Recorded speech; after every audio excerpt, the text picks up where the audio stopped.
Por la gracia de Dios estamos terminando el estudio de la lección de esta semana, cuyo texto central se encuentra en Juan 3:3. Respondiendo Jesús le dijo: de cierto te digo, que el que no naciere de nuevo no puede ver el reino de Dios. Palabras que son tomadas de la conversación que sostuvo Cristo con Nicodemo. Esta lección, la cuarta lección de este último trimestre, gira en torno al Mesías, testigos de Cristo como el Mesías, testigos que lo reconocieron, lo identificaron como el Mesías. Queridos amigos, bienvenidos a este estudio, al resumen, al bosquejo de esta cuarta lección. Voy a presentar las ideas principales de este material. Disculpen la demora, disculpen la calidad. De repente el sonido no va a ser el ideal. Lamentablemente la salud estos días no nos ha acompañado. Sin embargo, espero poder transmitir lo más claro posible este material. Bueno, vamos a ver rápidamente los objetivos de estudio, los 3 objetivos con los que he resumido, he trabajado este bosquejo.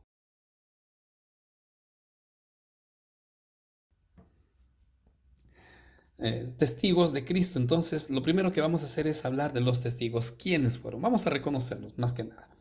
En segundo lugar, estaremos viendo su experiencia, cómo reaccionaron, qué hicieron, cómo interactuaron con Cristo, algo rápido. Y por último, la importancia de la conversión. Esto tomando como matriz lo ocurrido entre Cristo y Nicodemo. Con estos 3 objetivos vamos a trabajar. Antes de ver el primer punto, recuerden que estas diapositivas pueden descargarlas del enlace que ustedes ya conocen, está en la descripción. Vamos a comenzar entonces con el primer objetivo.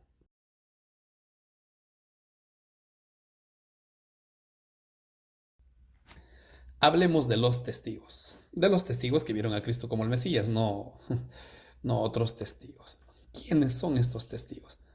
Son muchos, la Biblia nos presenta a varios testigos, a muchos que reconocieron a Cristo o que vieron en Cristo al Mesías. Pero en esta ocasión, por el estudio, vamos a ver algunos casos puntuales, como viene a ser el caso de Juan el Bautista, primo del Señor Jesús, el que lo bautizó. El primer testigo entonces sería Juan el Bautista. Juan el Bautista tenía discípulos. 2 de sus discípulos se convierten para este estudio también en los testigos del Mesías. Estos deciden seguir al Señor Jesús cuando Juan lo señala como el Cordero de Dios. De estos 2 nos dice el Evangelio de Juan: Andrés invita a su hermano Simón para que se una y sigan al Mesías. Al día siguiente de ocurrido esto, Cristo llama a Felipe, y Felipe, al ser llamado por Cristo, invita a su amigo Natanael, quien también, luego de tener una conversación con Cristo, decide seguir al Señor Jesús como el Mesías. Natanael fue algo reacio, sobre todo conociendo el origen de Cristo, de Nazaret. Ciertos prejuicios no le ayudaban a ver, pero finalmente decidió seguir al Señor Jesús. Entonces, estos son los primeros testigos, los primeros que reconocen a Cristo como el Mesías en este estudio. Y finalmente tenemos el caso de Nicodemo, líder del pueblo, del grupo de los fariseos, un hombre muy importante que en el capítulo 3 busca al Señor Jesús de una manera muy cautelosa, que sin embargo más adelante termina convirtiéndose en un abierto seguidor del Señor Jesús. Estos son los testigos que vamos a estudiar en el siguiente objetivo. Ahora solo los estamos reconociendo, ahora solo estamos identificando. Hablaremos en primer lugar de Juan el Bautista y luego veremos a sus discípulos y así iremos viendo de manera progresiva. Entonces dejo este cuadro, dejo este objetivo, enumerando nuevamente a los testigos que la lección ha puesto como punto de estudio esta semana.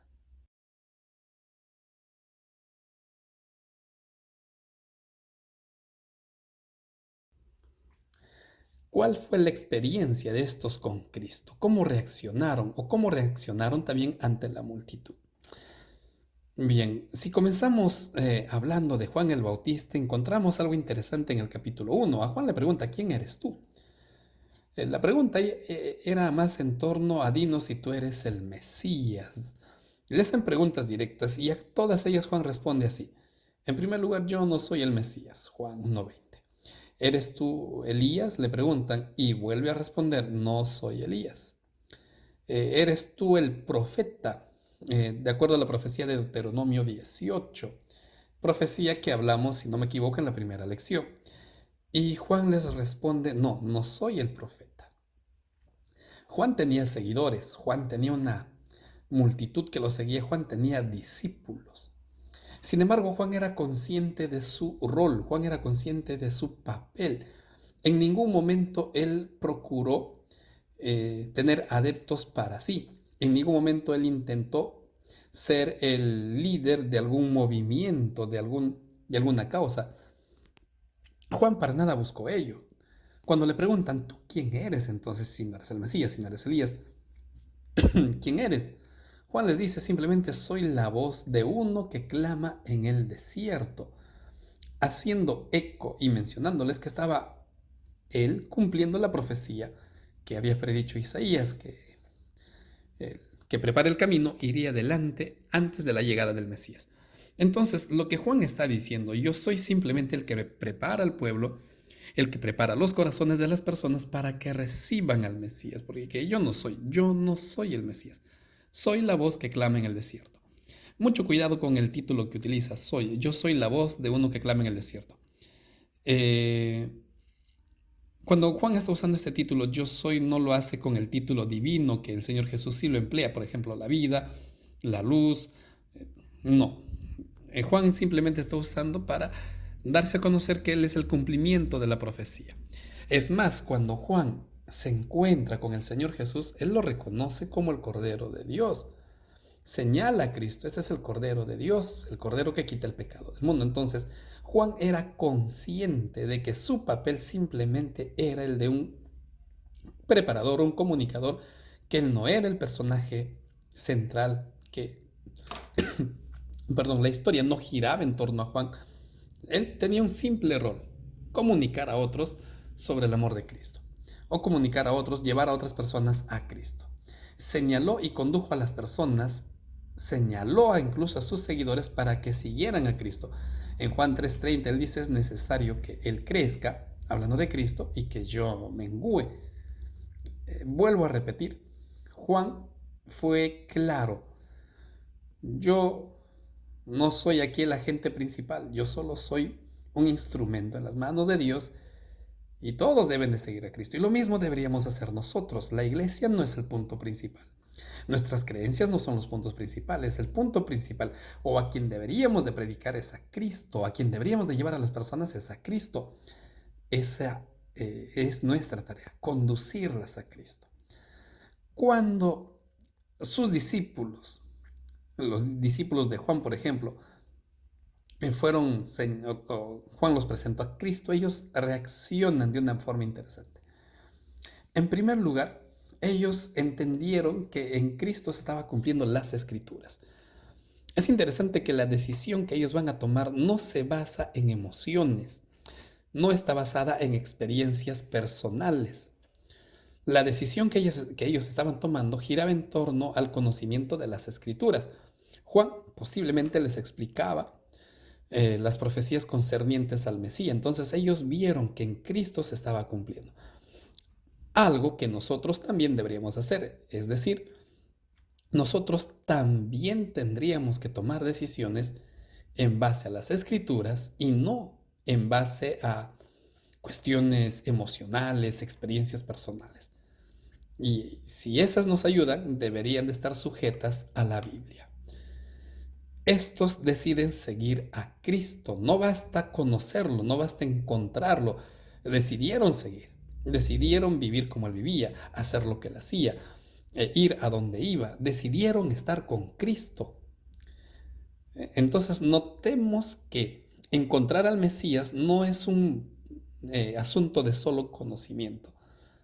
Es un asunto que involucra acciones, decisiones, cambios de vida. Ellos decidieron seguir e imitar el estilo de vida que Cristo estaba llevando. Eso involucraba renunciar al pasado.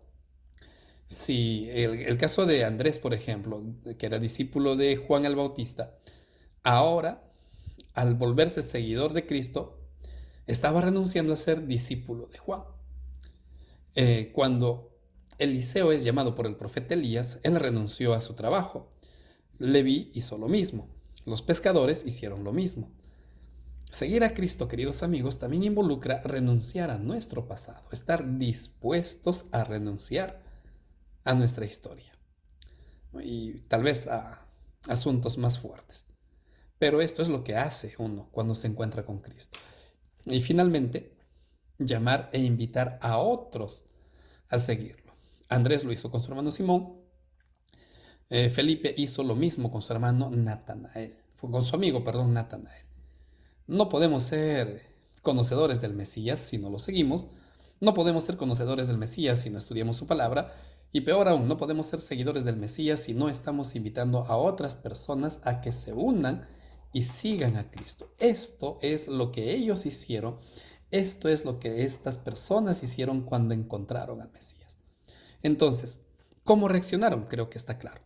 ¿Cómo reaccionaron? ¿Cómo interactuaron? ¿Qué efectos tuvo Cristo en aquellos primeros testigos que se relacionaron con él? Aquí hay un punto interesante. Cuando ya estaban con Cristo, posiblemente, se manifiesta lo siguiente. Los discípulos tenían una sensibilidad espiritual. Tenían necesidades materiales, por supuesto, pero también comprendían que tenían necesidades espirituales. Aunque decidieron seguir a Cristo con ciertos prejuicios porque esperaban la liberación de Israel, esperaban que Cristo fuera un Mesías más político, y la lección explicó un poco ese asunto, que habían dos concepciones del Mesías, un Mesías social, un Mesías político y un Mesías más sacerdotal, espiritual. Ellos decidieron seguir a Cristo. Estaban con sus prejuicios, estaban con sus ideas, pero Cristo no los rechazó, porque vio en ellos personas, hombres dispuestos a ser moldeados, dispuestos a ser educados, dispuestos a ser transformados por Cristo. Y trabajó con ellos. Esto nos enseña que las personas, en este caso de sus seguidores, comprendieron que su mayor necesidad era la llegada del Mesías, pero el Mesías bíblico y no lo que la sociedad espera. ¿Por qué menciono esto? Porque, vuelvo a repetir, en el tiempo del Señor Jesús esperaban a un Mesías más militar. Esa era la esperanza, pero poco a poco fueron entendiendo, y cuando Juan escribe su carta, él entiende que el Mesías tenía que solucionar el mayor problema del ser humano. ¿Y cuál es ese problema? Su naturaleza caída, su naturaleza pecaminosa, nuestra condición de pecado. Y el único que nos podía sacar de esa situación pecaminosa era el Mesías. Esto es lo que Juan comprendió, y esto es lo que nosotros también deberíamos de comprender. Nuestra mayor necesidad es la de salvarnos, pero no podemos. El único que puede salvarnos es el Mesías. Y es el Mesías al que conocieron en el pasado y al que nosotros también podemos conocer en su palabra. Con esto cierro este segundo objetivo para entrar a nuestro último punto, que tiene que ver con la conversión.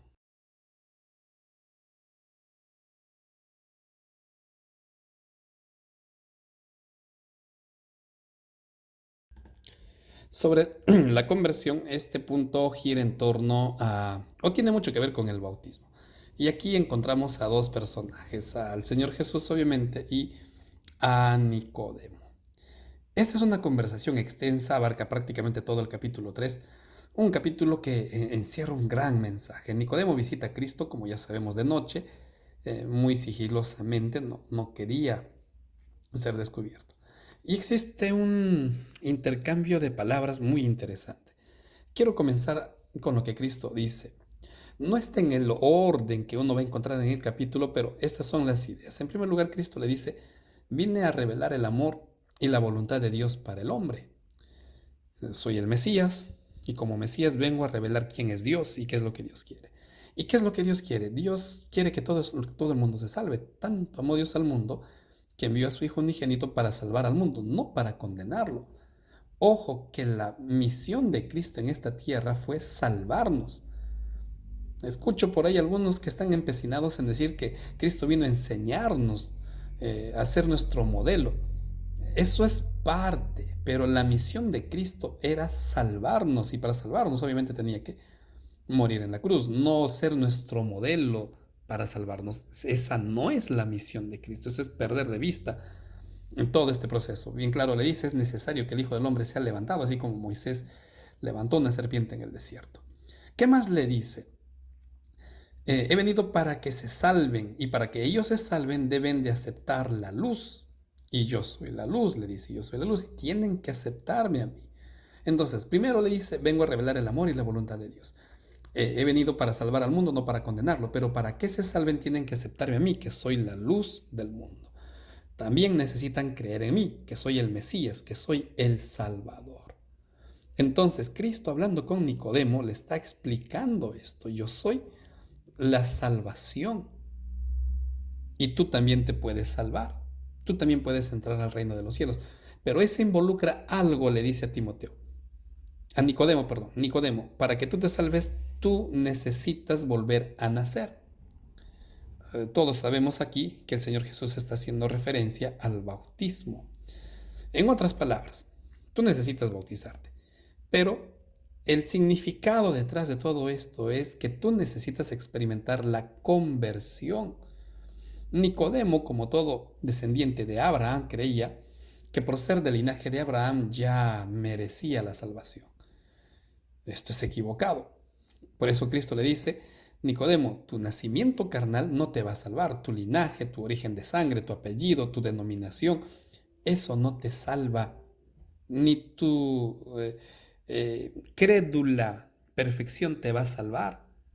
Eso no te salva, Nicodemo. Lo que a ti te va a salvar es que necesitas experimentar la salvación, necesitas experimentar la conversión, necesitas volver a nacer. Eso es lo que Cristo le está enseñando a Nicodemo y es lo que Cristo nos está enseñando a nosotros. Por eso le muestra con tanta dimensión, con tanta amplitud, que la voluntad de Dios es nuestra salvación. Pero para que se experimente esa salvación es necesario volver a nacer, es necesario transformarte. Solo así, le dice Nicodemo, tú puedes ingresar al reino de los cielos. Y ojo, cuando hablamos del reino de los cielos, Cristo está haciendo en gran medida alusión a la iglesia. La única forma de formar parte de la iglesia, que es un privilegio, es a través del bautismo, que simboliza el nuevo nacimiento. Entonces, queridos hermanos, la conversión toma un rol importantísimo y necesario para todo aquel que crea o se considere hijo de Dios. Cerramos entonces este último punto de estudio y vamos a ver ahora nuestro resumen. La Biblia registra el testimonio de quienes reconocieron a Cristo como el Mesías. Encontrarse como el Mesías siempre implica un cambio en nuestra vida, y ya hemos visto. Y por último, todos necesitamos experimentar el nuevo nacimiento. En otras palabras, todos necesitamos experimentar la conversión.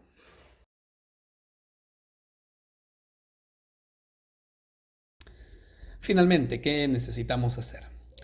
¿Qué testimonio puedes dar de Cristo, de lo que el Mesías está haciendo en tu vida? Recuerda nuestra necesidad de ser transformados por Cristo, lo cual es posible únicamente al seguirlo diariamente a Él, así como hicieron sus discípulos. Y seguirlo involucra estudiar su palabra. Por ello, querido amigo, estudia la próxima, la quinta lección de este trimestre que lleva por título El testimonio de los samaritanos. Quinta lección, por favor, estudia tu Biblia, querido amigo. De esta forma, amigos, terminamos el bosquejo, breve bosquejo de esta lección. Una vez más, disculpen los impases, la demora. Espero la próxima semana volvamos a encontrarnos y si el Señor lo permite, mañana, 5:30 o 6 de la mañana, nos encontraremos para ampliar este estudio. Espero que ya estemos mejor de salud. Un fuerte abrazo a todos ustedes. Que Dios los bendiga.